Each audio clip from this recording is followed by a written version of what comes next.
Yeah, I think you can always have experiences that you can draw from. You try to give a little bit of wisdom, like guys like Footy and Gaunch and Yosi, talk to certain guys, like we talked to a few groups of guys. I think it's important that you share some stories in these kind of situations and how you deal with them. Because, but for me, it's always short term. It's like your first shift, I know it's a cliche, it's first period. You can't think of anything else. You start letting things in your head, then you start playing on your heels. You're watching, you're pausing. So I think you just got to worry about your first shift in the first period. How much more difficult is this team to play here in this building? Well, I just think they're difficult in general. I don't know the home record or road record. They're tough. They played well when they were in Vancouver. They had some games there where they won. They all played us. So I don't know. It's for me, like I think I told 200 by 80. Whether they cheer you or boo you, it shouldn't affect you. It really shouldn't. What are you expecting from Connor? I mean, it's been quiet for him for 3 games in terms of his effort level against your guys. Same as always, full blast. Wants the puck. He's going to have the puck a lot. He's an outstanding player. You always expect the best, and as he's been in the league, I mean, he doesn't give you many bad games. I'll tell you that. That's why he's one of the best players. What do you think of how's your team done with the physical balance in this series? Have they been as physical as you would have liked them to? And do you feel like it's starting to potentially have an effect here deep in the series, that kind of investment? I thought last game I liked our physicality. It was a smart physicality. I think sometimes people get confused with, I hate players that run around for the sake of running around. You got to be smart the way you hit. They got some players, you hit them on the wrong way, they bounce back. It's happened through the series. You try to kill a guy, he's by you, they got 4 on the attack. So you got to be calculated the way you attack that and be aggressive. But aggressive doesn't mean just hitting, it's just time and space. Their power play generally doesn't go quiet for too long. They clearly make adjustments. Is there any way to get ahead of those adjustments, or how do you prepare for a power play that is going to throw some different stuff at you? Yeah, I think there's some trigger points when to pressure and when not to, and we hit them pretty good last game. They still had some looks. You got to be careful though when you're too aggressive because they'll burn you. So it's a lot of like I don't know. Last game we gave some players like Dak and guys that haven't played a lot of playoff games experience going against a top power play, and now he felt it a little bit. He's in this series. I'm just using him as an example, an inexperienced guy when it comes to that. So hopefully he can draw from last game and kind of have some reads that help him out, where he's not over aggressive because we want an aggressive mindset, but we don't want to be out of control. And I think there's a sweet spot there that you got to try to find, and that comes with experience. Rick, what does JT do that allows him to be effective in these matchups against really talented players? Sorry. I would think with him, he's a really good, for a centerman, I think he's one of the best forechecking centermen in the league. So when he's, and it's hard to be at F1, it's hard to be the first forechecker as a centerman. It really is. It's really hard. He's one of the better guys in the league he will lead the charge as an F1. And I think when you do that, it kind of puts the other team on a little pause because now you're getting on the forecheck. Whether you get the puck or you're hitting the puck, you're getting the puck. And I think, so what's the best way to defend the best, great players is having the puck.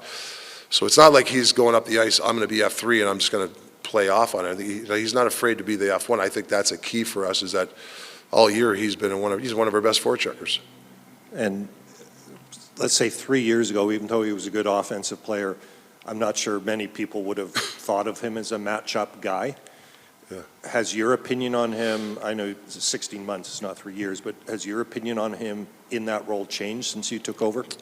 Yeah, I think he right from day one, we challenged, but he challenged himself that he basically wanted to become a better defensive player. When we got there, we heard, he could be a better defensive player, and I was always scratching my head. The way his body is, the way he thinks the game offensively, the way he plays the game, he should be good defensively. And I think he's chipped away at that. I think he's grown immensely knowing where to go, spots, things like that. I think he's really grown immensely in that role without taking offense away.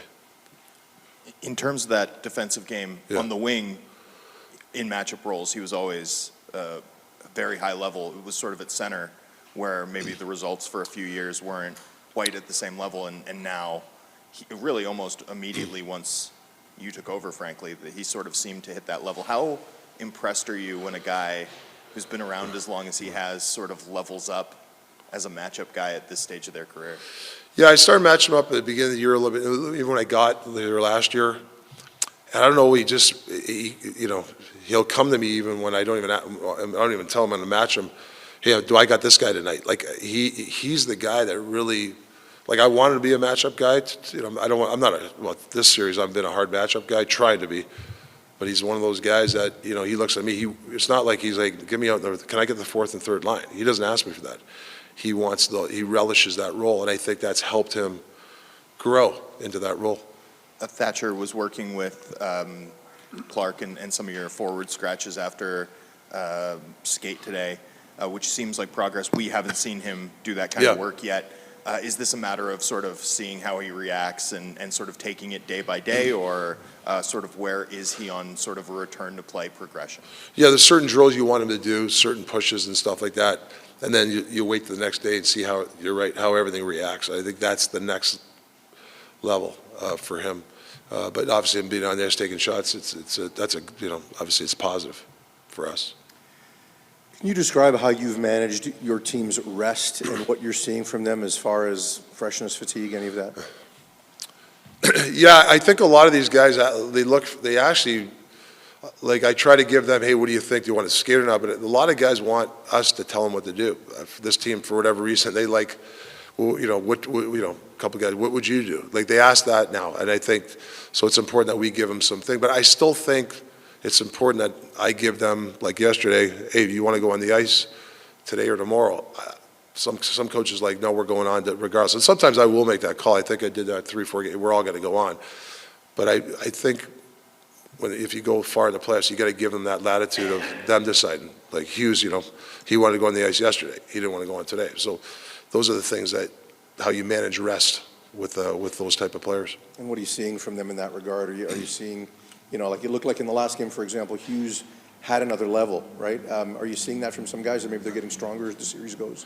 Yeah, I mean, I think for the most part throughout the playoffs, I don't find our teams fatiguing.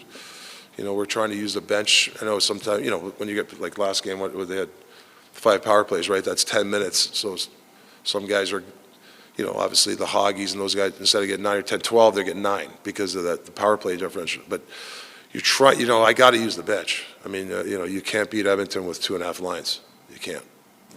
Rick, I'm just curious, you've shared a locker room as a player and as a coach with a variety of Hall of Fame level talents. When you have a series that's unfolding like this, and McDavid has 1 assist in his last 3 games, do you expect, from your experience, that player to be additionally dangerous going into a game like tonight? Oh, yeah. Yeah, I mean, just, look at the odds, how many times you shut a guy like that down. So, we're going to have to really, this is going to be the hardest game we're ever going to play, like, till the next game, right?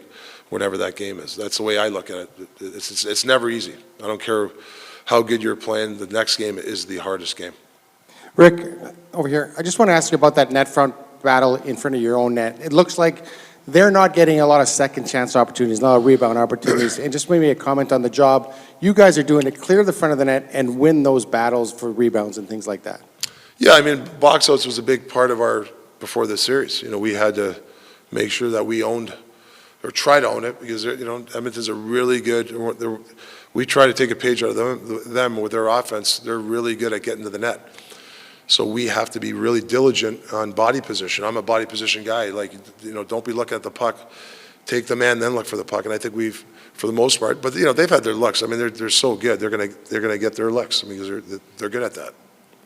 You don't get to feed off your home crowd. They're gonna feed off of it tonight.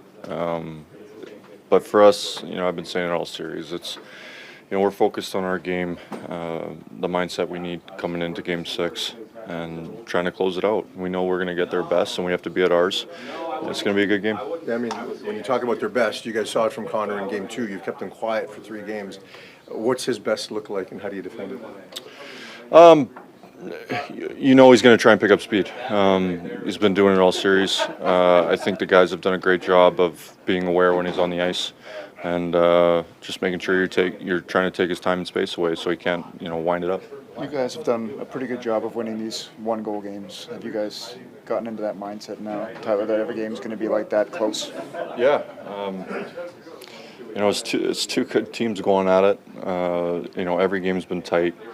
We expect the same tonight, and we just have to make sure that we keep pushing, whether we're down or we're up or it's tied. It's the same approach going into every shift. I'm sure you don't want to have to try to kill 5 penalties again, but how much confidence can you guys take from the success you had shorthanded last game? Yeah, like you said, you want to try and stay out of the box as much as possible. But we liked our kill last game. We'll take a look at it, to see where we can improve still. But I think we were making good reads last game of when to pressure and when not to. We didn't try and force the pressure, which was good, and something to build off of. About, they'll have that game 7 urgency, as they like to say. How do you manufacture it? As the series goes on, the desperation comes more. It comes more and more. They're facing elimination, so they're going to be as desperate as we've seen, and we have to be as hungry as we've been to try and close it out. We have a chance to do it on the road, which is always fun. Do it in front of a different crowd. But it's going to be tight out there, and we're going to have to work for every inch. Did you learn anything from losing an elimination opportunity in game 5 in the last series? Yeah, I think there's a lot to learn from as you go along here. The further you go, you have to stay patient. You can't open the game up. You have to stay hungry and make sure that you're still pushing and confident to attack. Don't sit back and hope it happens. And that's a lot of the mindset coming